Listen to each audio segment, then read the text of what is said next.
Top 10 Child Prodigies Who Turned Bad. It seems like every parent hopes that their child will become a prodigy, believing that it will set them up for a great life. Child prodigies are celebrated by society for achieving so much in their short lives, but sometimes, when a prodigy grows up, they no longer meet society's expectations for them. Not only that, but sometimes child prodigies grow into adults that embody the worst kinds of people within our society, a shadow of their former selves. These are 10 child prodigies who grew into evil adults.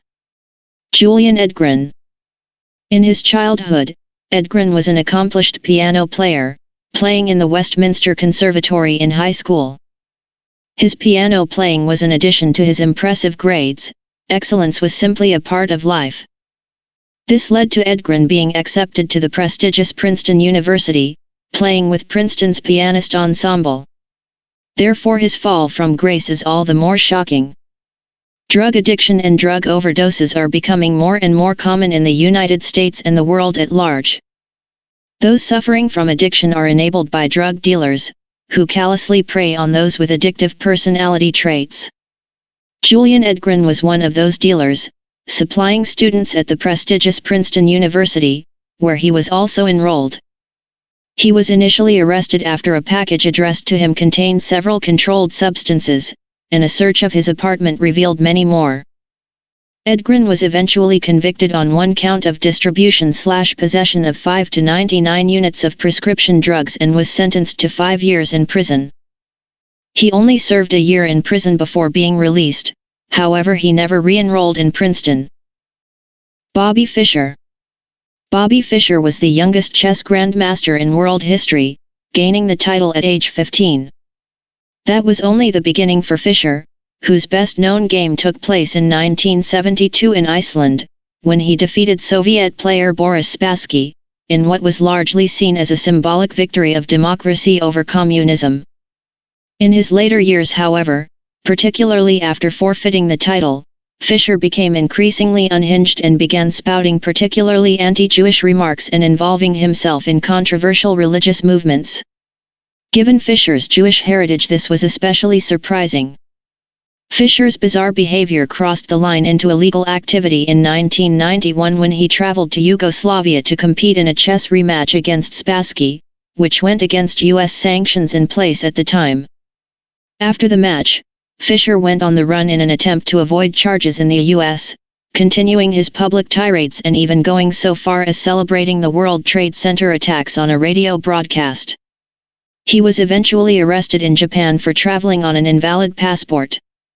He spent several months in jail before being granted Icelandic citizenship and was released. He eventually died in Iceland in 2005, never renouncing his views. Brock Turner. Brock Turner was once a very promising young athlete, becoming a 2-time state swimming champion and Olympic contender. His skills as a swimmer earned him a scholarship to the prestigious Stanford University, where he competed on the swim team. His status as a university athlete gave Turner a certain sense of entitlement and the feeling that he was above the law, and he was known to have engaged in several low-level crimes, always getting away with little to no consequences. This feeling that he was above the law came to a head on January 18, 2015 when Turner was caught sexually assaulting a woman behind a dumpster on Stanford's campus. Both Turner and his victim were extremely intoxicated at the time of the incident. Neither reported having much memory in regards to what happened. Based on witness statements, it was clear to authorities that Turner had penetrated the woman while she was unconscious, resulting in the charges of sexual assault and attempted rape. Turner pled not guilty, but was convicted nonetheless. In a controversial legal decision, one which only amplifies Turner's feelings of immunity, Turner was only sentenced to 6 months in prison, of which he served 3 due to good behavior. Jack Kevorkian. Jack Kevorkian was a kid who questioned everything, and always was familiar with the facts, and was ready to prove his knowledge to anyone willing to listen. This thirst for the truth made him a model student, academically at least. Kevorkian's academic excellence led to him teaching himself German and Japanese and entering high school out of 6th grade. Kevorkian finished high school in 1945 at the age of 17, further demonstrating his intellect. He later went to university and medical school, becoming a doctor in 1952. Kevorkian became an increasing proponent for euthanasia throughout his career, believing that terminal patients should have the choice to end their lives. Most of the medical community did not share his views and viewed Kevorkian as barbaric. Kevorkian decided to take matters into his own hands when he began euthanizing patients while it was still illegal, and in some cases there was evidence they did not want to die at all. Kevorkian claimed that he was doing the right thing, and after several trials and acquittals, Kevorkian decided he wanted to go to prison for his ideals. In 1999, Kevorkian was convicted of second-degree murder after Michigan closed the loopholes that allowed Kevorkian to get away with killing patients for so long. He was sentenced to 25 years in prison, with possibility of parole. After several unsuccessful appeals, Kevorkian served 8 years in prison. He was eventually released for good behavior in 2007, and although he never returned to practicing medicine, he remained outspoken in his views. Kevorkian died in 2011 of heart and kidney problems. Jennifer Penn. Jennifer Penn is the daughter of Vietnamese refugees to Canada, who fled political persecution in their home country and were determined to make it in their new one. As a result, Penn's parents placed high expectations on their daughter, and in her early life she often met those expectations. In addition to perfect grades, Jennifer was enrolled in piano, dance, and figure skating, all of which she excelled at. She was even considered a competitor for the 2010 Vancouver Olympic Games, however a torn ligament dashed any hope of Penn competing. As she got older, however, she could no longer meet her parents' expectations and resorted to forging report cards in high school to keep them happy. She also met drug dealer Daniel Wong, with whom she began an on-again off-again relationship, one which her parents strongly disapproved of to the point where they told her she had to choose between them or Wong. She chose her parents and family, a decision she would come to regret. In light of her not being able to openly see Wong anymore, as well as new restrictions on her life to the point she could not leave her parents' house, Penn decided, along with Wong's input, to have her parents killed, both for her freedom and her share of their estate. Daniel connected Jennifer with a friend of his named Lenford Crawford, who said he could perform a hit on Penn's parents for $10,000. Over the next few weeks a plan was put into motion, and on November 8, 2010 they acted. Penn left the door unlocked for 3 assailants to enter the house, all armed. Penn's parents were brought to the basement of the house and both shot in the head. Penn's mother was killed, however her father survived, but suffered critical injuries. Penn maintained she was tied up by attackers and left in her upstairs room. After several questionable statements to the police, Penn became a suspect in the attack on her parents and eventually was investigated by police. Eventually the murder plot was brought to light. Jennifer Penn, Daniel Wong, Lenford Crawford, David Milvaganam, and Eric Carty were charged with first-degree murder in the attack. All of the accused were eventually convicted of first-degree murder and sentenced to life in prison with no possibility of parole for 25 years. Bowman. When 42-year-old Yancey Noel was shot in his car in a seemingly unprovoked attack, the city of Seattle was thrown into a state of fear, and the desire to know who did it. Police were stumped as Noel was loved by those who knew him and was known to be a cautious driver and gentle giant. The only lead in the case were witness reports that the man who shot Noel was driving a silver BMW coupe with a passenger window broken by gunfire. After following up on several leads, police received a tip indicating that a man named Bowman was the man they were looking for. On paper, Bowman was the last person anyone would expect to be a murderer.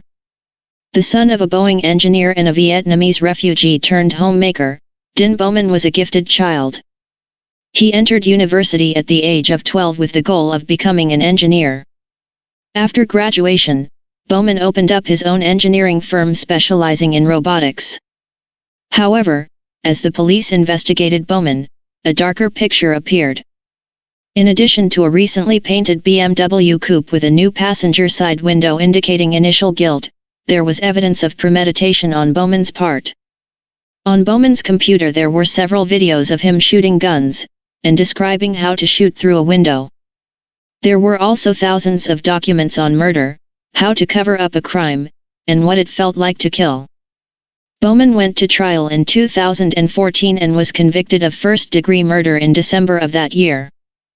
Bowman was sentenced to 29 years in prison where he remains to this day. Aaron Hernandez. Aaron Hernandez was his town's golden boy. Excelling at football throughout his middle and high school years, Hernandez was loved by everyone. His skills made him a desired player for universities and he received numerous scholarship offers. It seemed like the NFL was a certainty. After playing at the University of Florida, Hernandez was drafted into the NFL playing for the New England Patriots. Playing as a tight end, he helped bring his team to Super Bowl XLVI, but the Patriots lost to the New York Giants. Hernandez's glory ended on June 26, 2013 when he was arrested for the murder of Odin Lloyd, an acquaintance of his and the boyfriend of his fiancée's sister. Further investigation into Hernandez and his acquaintances revealed evidence that Hernandez was the perpetrator of a previously unsolved drive-by shooting which resulted in the deaths of 2 men. Hernandez was later charged with these murders as well as Lloyd's. The Patriots were quick to distance themselves from Hernandez as well as all of his corporate sponsors. On April 15, 2015 Hernandez was convicted of first-degree murder in the death of Odin Lloyd, being automatically sentenced to life with no possibility of parole. He was however acquitted of the murders of Daniel Obro and Safiro Furtado on April 14, 2017. On April 19, 2017, 5 days after his acquittal, Hernandez committed suicide by hanging in prison. Russell Williams.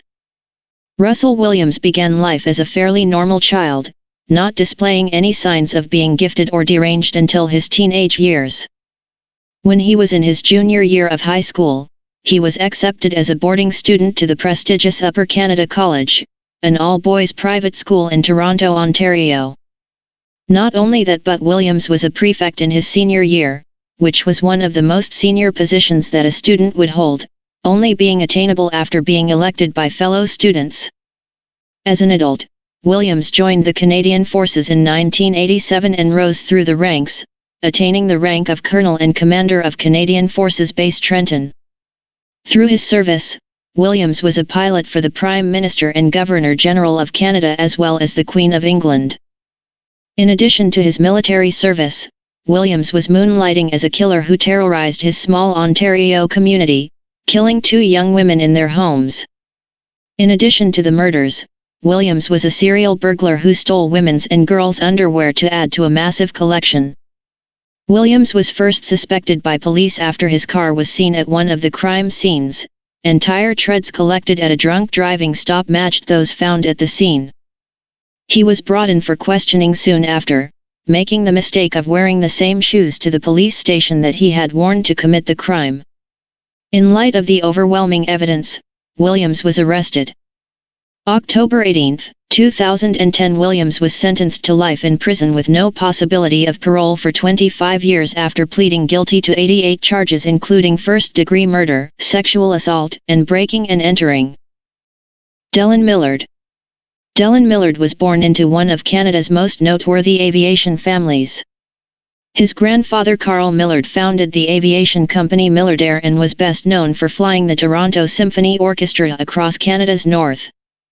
His father Wayne took over the business and taught his young son the ropes, and began bringing Dellen into the cockpit at 6 years old. At 14 years old, Dellen Millard set a world record as the youngest person ever to fly a helicopter and an airplane on the same day. 14 years later Dellen Millard would grace the headlines again, this time, as one of the accused in a murder case that shocked Canada, the murder of Tim Bosma. On May 6, 2013 Tim Bosma went with 2 men who wanted to test drive a Dodge Ram 3500 that he was selling. That was the last time Bosma was seen alive. Millard, who after being reported by one of his employees to be in possession of a stolen truck that matched Bosma's, police upgraded Millard to their prime suspect. After a brief investigation, Dellen Millard, along with his friend Mark Smick, were charged with first-degree murder in relation to Bowman's death. Upon further investigation into the pair, they were also charged with first-degree murder in connection with the death of Laura Babcock, an ex-girlfriend of Millard's who disappeared without a trace a few years earlier. Millard alone was charged with first-degree murder with the death of his father Wayne Millard, whose death had previously been ruled a suicide. At trial it was revealed that Tim Bowman was shot in his truck, and his body burned in an animal incinerator and his remains scattered across Millard's farm. Laura Babcock suffered the same fate, although her body was never found. Wayne Millard, on the other hand, was shot in the head and left in his home in a staged suicide. Millard was convicted of 3 counts of first-degree murder in 3 separate trials and received a life sentence with no possibility of parole for 75 years, the longest prison sentence in Ontario history. Ted Kaczynski. Ted Kaczynski was born in the Chicago suburb of Evergreen Park, Illinois. From an early age he was a gifted child, particularly in mathematics. Kaczynski skipped several grades, entered high school at a young age and Harvard University at age 16. Kaczynski completed his undergraduate degree at Harvard in 1962 at the age of 20. He then entered graduate school at the University of Michigan and completed his PhD in 1967. He finally took a job as an assistant professor at the University of California, Berkeley, where his frustrations with modern society and technology began. He left Berkeley in 1969 and began living a drifter lifestyle, eventually moving onto a plot of land owned by his brother. There Kaczynski spent the next 9 years in isolation, his anger against technology and modern society growing stronger by the day. He began his bombing campaign in 1978 after a brief move to Chicago. It was there he mailed a nail bomb to a professor at Northwestern University, which injured a police officer upon detonation.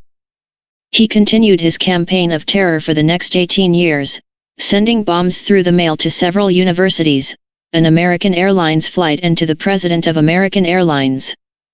He finally approached the media and said he would end his bombing campaign if a major newspaper published his manifesto.